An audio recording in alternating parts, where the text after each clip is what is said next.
विरोध नहीं किया और आज वही लोग साथ में हाथ मिलाकर जुबली हिल्स के चुनाव में कंधे कंधे मिलाकर हमें आज गुमराह कर रहे हैं।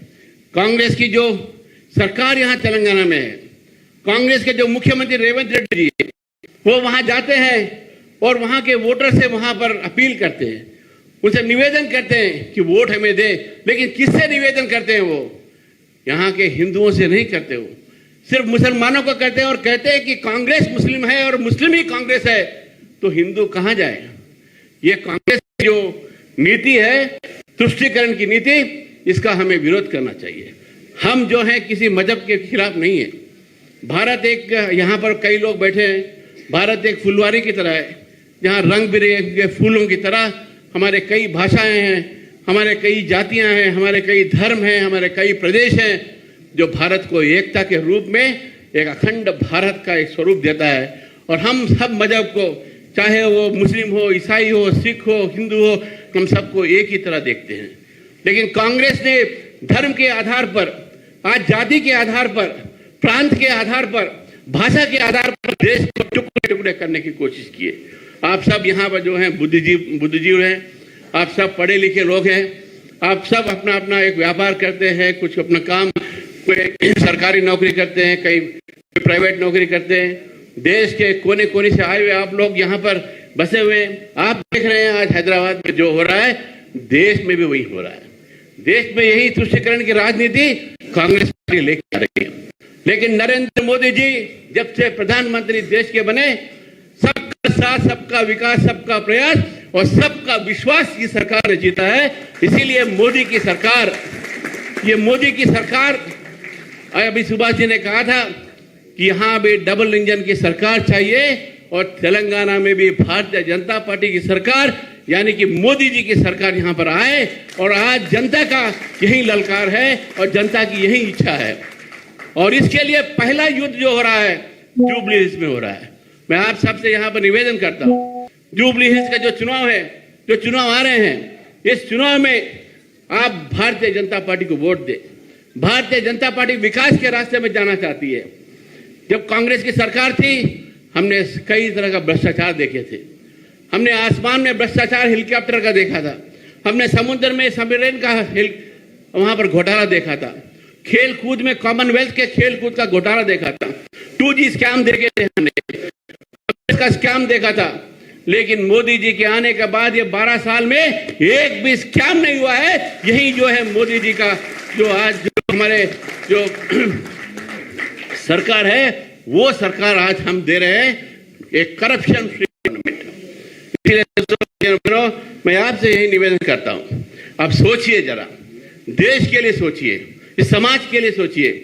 आप सिर्फ 2 दिन के लिए इन राजनीतिक नेताओं के भाषा बोली पर आकर उनको जो हमारे जो अलगाव भावना हमारे समाज में डाल रहे हैं, जो जाति के नाम पे हमें बंटवारा करना चाहते हैं, जो हमें मजहब के नाम पे, धर्म के नाम पे बंटवारा करना चाहते हैं, ऐसी पार्टियों को हराना बहुत जरूरी है।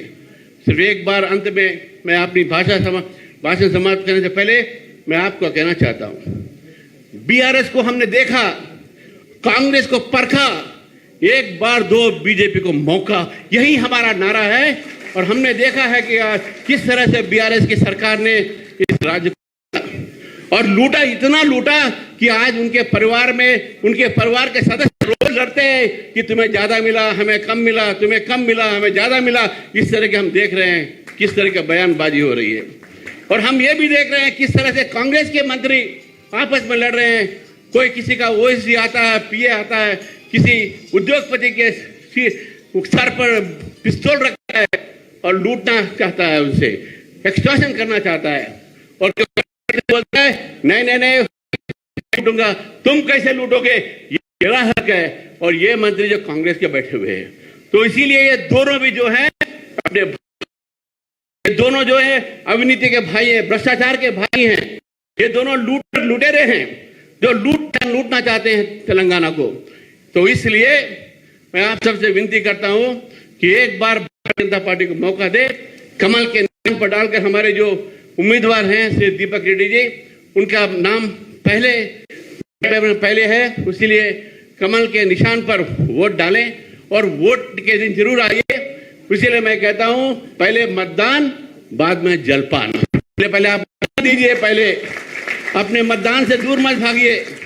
ये मत देखिए कि लंबी लंबी कतारें हैं, देखिए कि हमारा भविष्य क्या होने वाला है।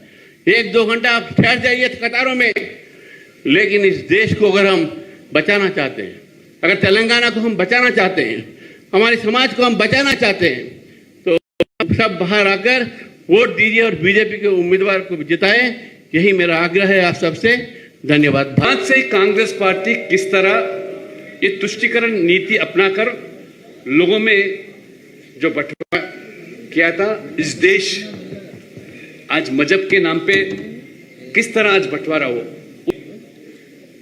तेलंगाना के अंदर भी जो सर्कुलर जारी किया, हैदराबाद के अंदर भी दल मजहब के आधार पर जो राजनीति करते हैं और जो हमारे राजकार का जो संतति से आज राजनीतिक दल के उभर के आई मजलिस पार्टी ने जो मना किया, दबाव डाला बीआरएस सरकार के ऊपर, केसीआर के ऊपर। इस हैदराबाद शहर के अंदर कोई वंदे मातरम, कोई स्कूल में ये गाना मंजूर नहीं है।